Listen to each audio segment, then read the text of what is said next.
মধু, মধু, আমার ডাকছেন মা? হ্যাঁ মধু, আমার কাশি ধামে যাওয়ার ব্যবস্থা করো।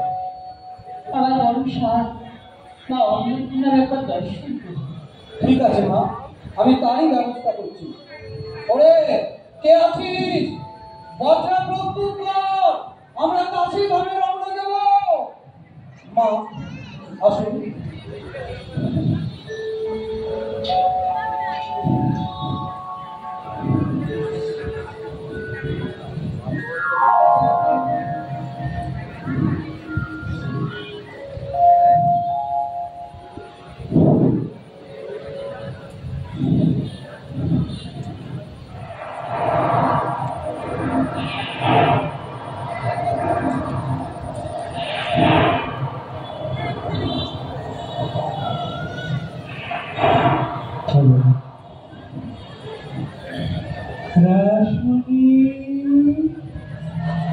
তোকে আর কাশি যেতে হবে না।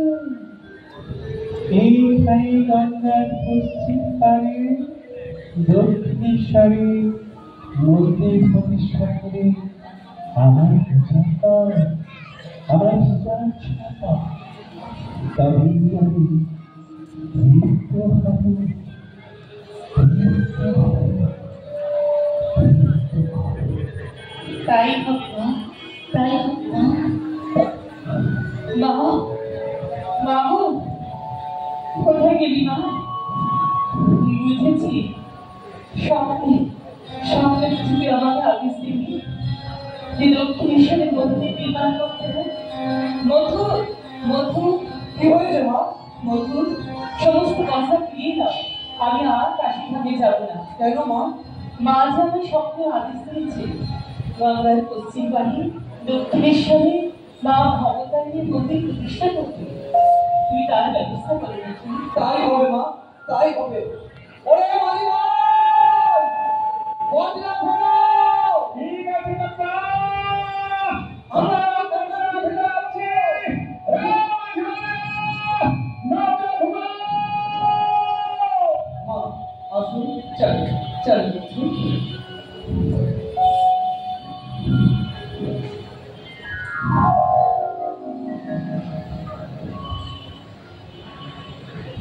দাদা, দাদা, দাদা, কদিন তো কলকাতায় এলি, তোকে তো এবার একটু কাজে কামে মনে লাগাতে হবে ভাই। ঠিক আছে দাদা। দেখ, তাই তোকে এখানে নিয়ে এলাম। দেশে গিয়ে এবার দেখলাম তোর কাজে কামে কোনো মন নেই।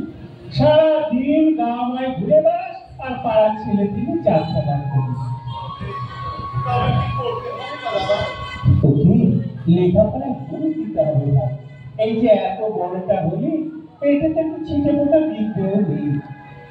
দেশে তুই রঘুবীরের পুজো আর্চাটা করতিস, তাই পুজো আর্চার তার সাথে জানিস। দেখ, আমার বয়স হচ্ছে, আমি আর পেরে উঠছি না। ঝামাতু দিয়ে দিবাকর মিত্রের যে বাড়িতে নিত্য দেব সেবাটা হয় এবং অন্যান্য দেব সেবার ভাতটা ইংলিশ ভাই। বেশ তো দাদা, তাই হবে, তাই হবে, তাই হবে। চল চল চল চল চল চল। তাই তো দেখতে দেখতে কয়েকটা মাস কেটেও গেল। দাদার সরল ব্যবহার, তার মধুর আলাপ এবং তার মধুর গলার স্বরে, তার গান শুনে এখানকার সবাই অভিভূত। এটা তাকে মানা করলে কলকাতার বাস ওর কাছে বনবাস থেকে মনে হতে পারে। কিন্তু দেখতে দেখতে অনেকটা দিক কেটে গেল। মায়ের ঘুম ছাড়া করে নিয়ে এলো এখানে, কাজ কমে কোনো কিছু বলবে। গদাই, গদাই, কি দাদা ডাকছো? আচ্ছা, তোকে যে বললুম জ্যোতিষ স্মৃতি শেখ, কিন্তু কাজে কমে কোনো বলবি না। এই যে আমার অবস্থা তুই দেখছিস, গায়ে আনতে কি ভাই হয়ে না। এগুলো কাজকর্মের মধ্যে দেশে যে মায়ের পৌঁছাড়া করতে এখানে নিয়ে এলাম, মায়ের মধ্যে একটু প্রসন্ন করবো ভাই। কি রে ভাই, চুপ করে আছিস, কথা বলছিস কি? দাদা, দাদা, আমি চাল খোলা বাধা দিতে শিখবো দাদা, শিখবো। আমি আমি এমন দিকে শিখতে চাই জানা চলবে, সব জানা যাবে দাদা, সব জানা যাবে। আমি সেই নৃত্য শিখতে চাই দাদা, আমি সেই নৃত্য শিখতে চাই, আমি সেই নৃত্য শিখতে চাই, সেই নৃত্য শিখতে চাই। সেই শুনেছিলাম মনমোলাকে দেবদাসের লক্ষ্মী দেখা গিয়েছিল, হয়তো এটাই তার ভুল। এখন যা করার ওই রঘুর ভিত্তি, রঘুর ভিত্তি,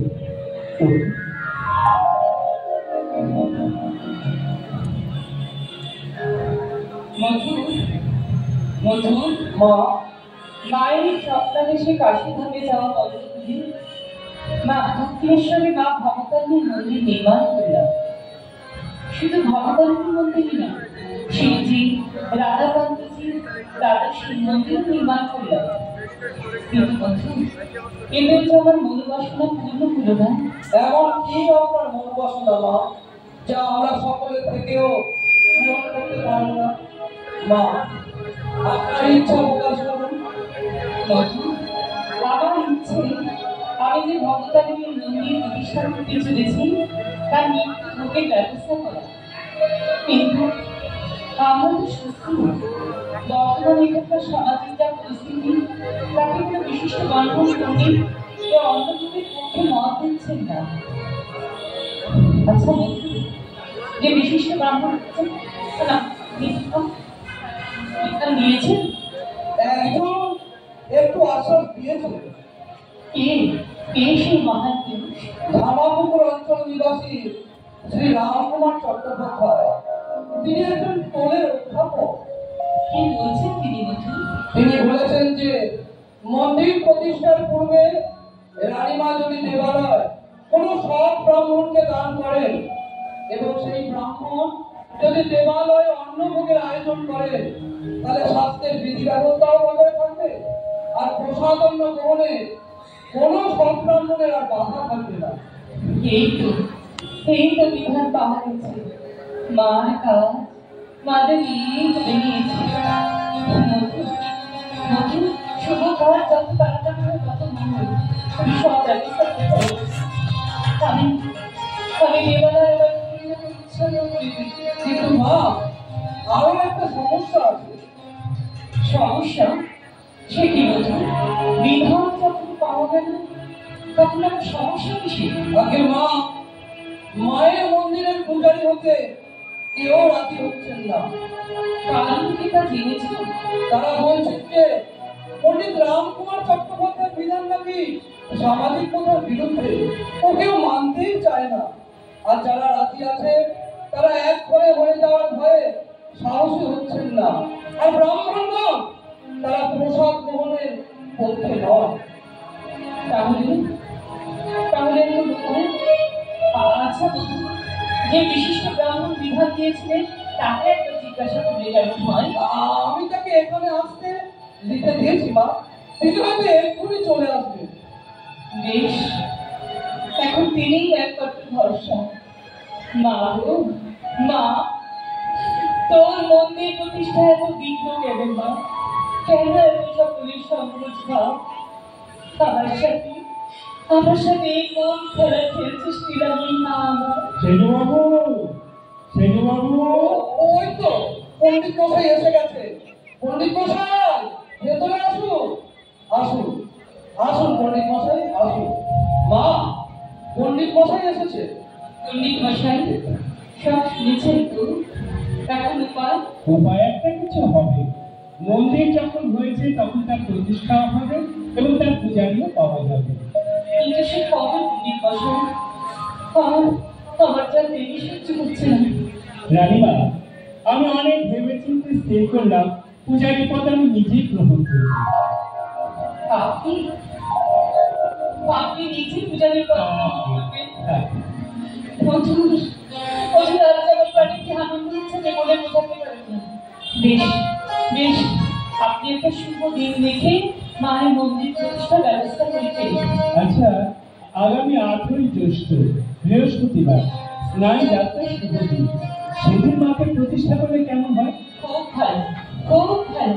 আপনি ওই দিনই ব্যবস্থা করুন, আমি সব ব্যবস্থা করে রাখবো। বেশ, তাই এখন আমি আসি। আপনি আসুন। আচ্ছা। মধু, মা, আজ থেকে দেশের চারিদিকে ঘোষণা করে দাও, আগামী স্নান যাত্রার দিন ধনী দরিদ্র নির্বিশেষে মায়ের প্রতিষ্ঠা কল্পে আসবে আর প্রসাদান্ন ভোজন করবে। জাতি ধর্মের কোনো বিচার থাকবে না, সকলেই মায়ের কাছে মায়ের ছেলে হিসাবে আসবে আর প্রসাদ গ্রহণ করবে। আর যারা সেদিন এখানে উপস্থিত থাকবেন তাদের প্রত্যেককেই দান যজ্ঞের ভাগ দেওয়া হবে। তাই হবে মা, তাই হবে মা। এখন আসুন। চলো চলো বন্ধু, চলো।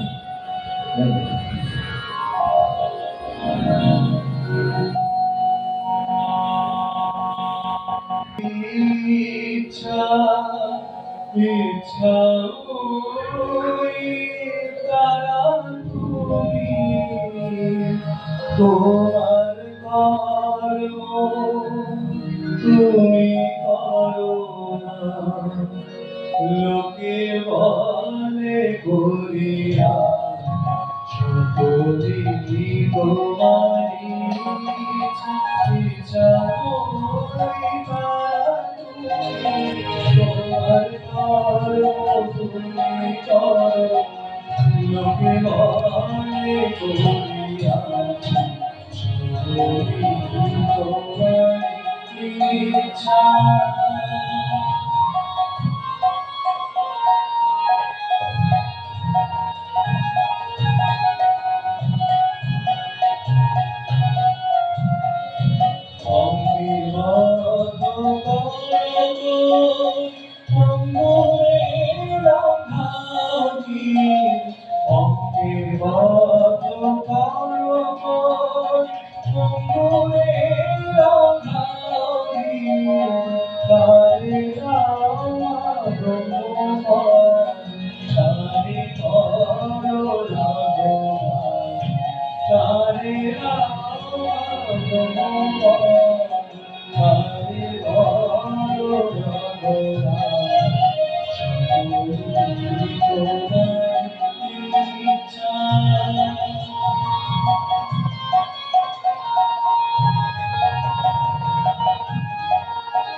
এই এত বেলায় কখন রাখবে আর কখনই বা খাবে?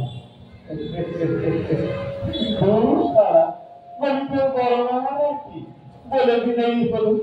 বলি সুখের অর্থে আমার এত স্বাধীন যাত্রা আমি খোয়াই আছি।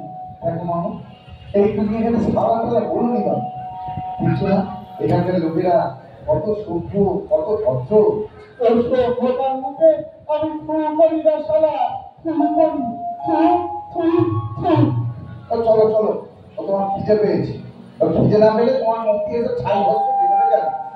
আচ্ছা মামা, বলছি কতদিন না এই ধামাপুর থেকে দক্ষিণেশ্বর যাতায়াত করবে, তাতে এখানেই একটা পাকাপোক্ত ব্যবস্থা করো না। এত নিষ্ঠা কেন বাবু?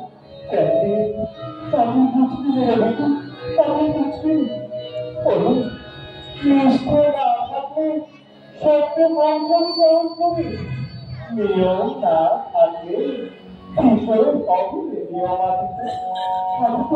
আমি তো দুধ দিতে পারি না, তবেই তো পাওয়া যাবে কর্মীরা।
থাকো থাকো বেশ থাকো, থেকে থেকে কেমন যেন হয়ে যাও।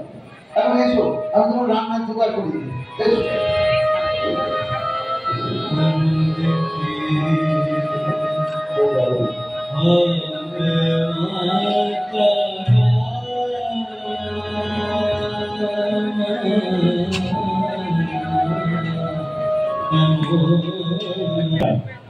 গলাইকে নিয়ে তো হারা যায় না। ও যে কখন কোথায় থাকে, কি করে, কোথায় যায়, কিছুই তো বুঝতে পারি না। দেশ থেকে মাছ আসছা পরিচালনা করে নিয়ে চলে আসবে। কিন্তু কাজে কমে একটা করবি। হ্যাঁ, দেখো দেখো, তুমি যদি একটু বুঝি সুঝিয়ে ওকে কিছু করাতে পারো।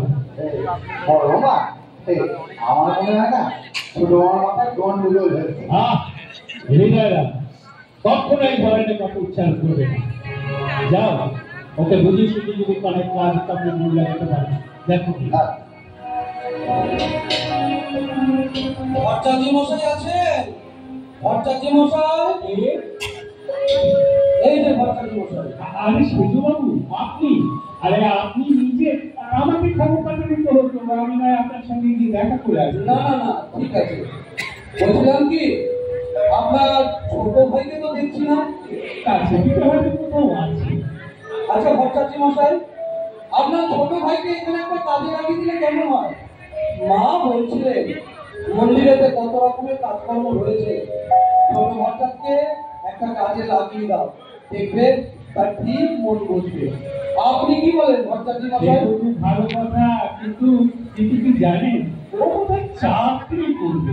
কারণ কারণ ও চাকরি করার পক্ষপাতী নয়। বলে চাকরি করলে নাকি নিজের মনুষ্যকে ডিগিয়ে দিতে হয়। আচ্ছা আপনি একটু বুঝিয়ে বলুন না।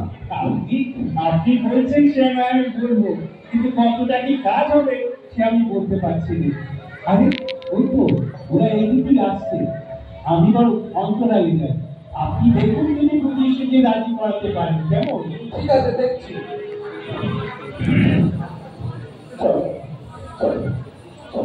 এই যে শুনছেন, ও মা, সূর্যবাবু তোমার ডাকছেন তো।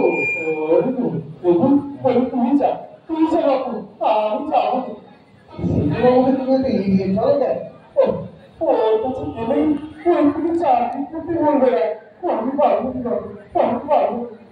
বুঝলেই বা চাকরি, তাতে কি? উনি যখন নিজে গেছে তোমার একটা চাকরি দিতে চাইছে, তাহলে আমার তুই কি জানিস না? তুই কি জানিস? চাকরি করলেই ছেলেটা কাল বাধা হয়ে থাকতে পারবে না। কোনো পোষাবি বাবু, কোনো পোষাবি। আর তাছাড়া তাছাড়া আবার কি? আবার বলতে বলতে থামলে কেন?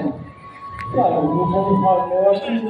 চাকরি বাড়ি কথা বলি, চাকরি বাড়ি কথা মায়ের গায়ে কখনো দেখে না। আমি তার ভাগ করেছি। এই আমি নেবো বাবা, আমি নেবো।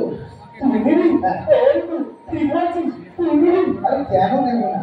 চাকরি করতে এসেছি, একটা কিছু ছুটে গেলেই চলো। বেশ বেশ বেশ, তবে আর আমার আপত্তি নেই না, তবে আর আমার আপত্তি নেই। তাহলে আমি সূর্যবাবুকে কথা দিই। সূর্যবাবু, হ্যাঁ বলছি মামা পুজো করতে রাজি হয়েছে। করবেন? বেশ ভালোই হলো। উনি হবেন মার বেশকারী, মাকে মনের মতো করে সাজাবে। আর শোনো, তুমি হবে ওর সহকারী, সবসময় ওনাকে সাহায্য করবে, কেমন? বড় মা, তাড়াতাড়ি চলো, বড় মাকে খবরটা দিয়ে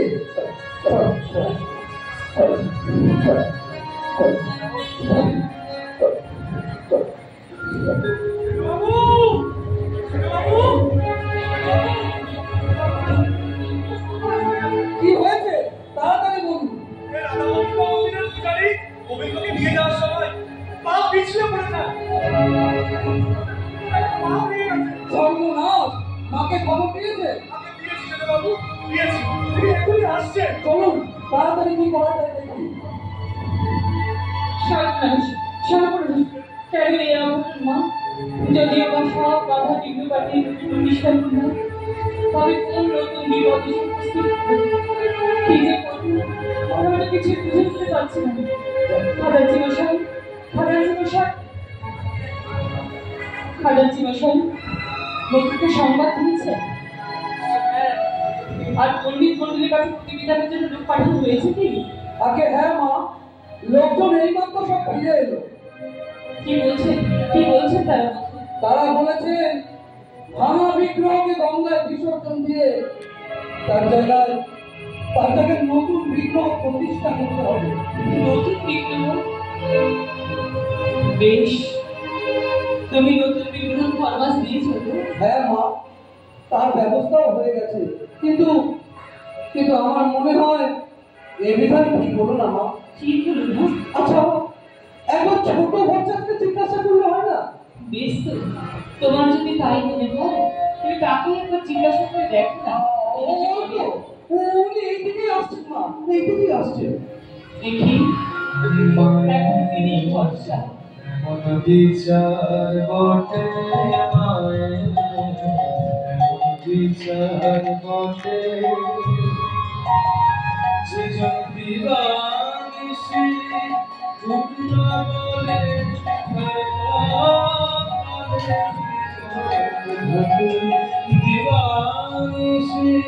দুর্গা বলে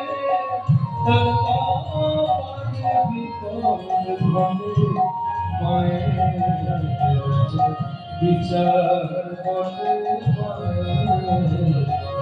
বিচার বটে। এই যে ভক্তের মশাই, আপনার কাছেই যাচ্ছিলাম। আমার কাছে যাবেন তো? আমার কাছে যাবেন? ভট্টাচার্য মশাই, সকলে বলছে দেবমূর্তির পা ভেঙে গেছে, তখন ও মূর্তি আর পুজো করা চলে না, গঙ্গায় বিসর্জন দিয়ে নতুন মূর্তি নিয়ে আসতে হবে। আচ্ছা, এই কি সত্যিকারের বিধান? এই দেখো, বলি যে এমনি তোমাদের পড়ি, তেমনি তাদের পাবি না, তেমনি তাদের পাবি। তোমার জামা, এই জামাইয়ের যদি একটু বাধা তুমি কি করবে না? জামাইকে নদীর জলে ভাসিয়ে নিয়ে নতুন জামাই নিয়ে আসতে বুঝি? না, না না ভট্টাচার্য মশাই, চিকিৎসা করে ঘামাখা চোটা দেওয়ার ব্যবস্থা করতাম। তাহলে এখানেও তো সেই ব্যবস্থা করলেই হয়, সেই ব্যবস্থা করলেই হয়। আমার পা ছুঁড়ে দিলে আমি অনুভব থাকেনি তো, অনুভব থাকেনি। তোমার বুদ্ধিটা অখণ্ড মন্ডল আকার তুমি কি কখনো ভাগা পড় না? তুমি কি কখনো ভাগা পড়? তাহলে আপনি পা ছুঁড়ে দিন ভট্টাচার্য মশাই। আমি? হ্যাঁ আপনি। আপনার মতন এমন কারিগর আর কে আছে? তা বলছো যখন তো বলো,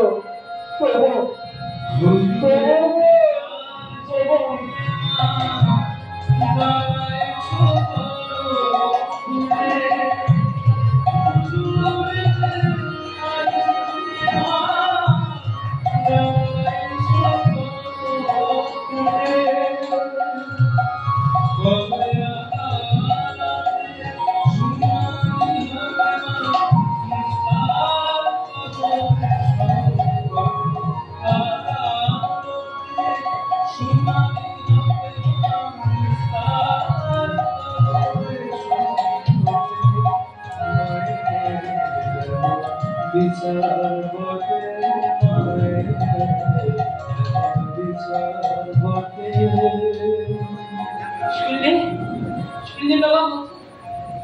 তাহলে তাহলে নতুন বিপ্লবী রাত কোনো প্রয়োজন নেই। না মা, তুমি বরং ধর্ণা আজ প্রতিকার ব্যবস্থা করো। তাই হবে মা, তাই হবে। কে এই মহান প্রাণীর কথাকে একেবারে টেনে নিয়ে ভুলে যায়। কত স্বচ্ছ স্ফটিকের মতো মন, অথচ কত উদাসীন। তাই যদি ওনাকে কোনোদিনও অবহেলা করো না। নিশ্চয়ই কোনো মহাপুরুষ নিজেকে গোপন ভাবে রাখতে চায়।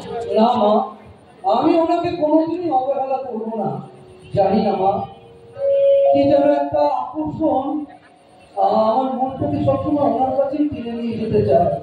যেন মনে হয় সবসময় আমার কাছাকাছি থাকে, ওনাকে সেবা করি। কিন্তু কিন্তু উনি যে কেন আমায় এড়িয়ে যেতে চান তা আমি জানি না। যাকে সে কথা। মা,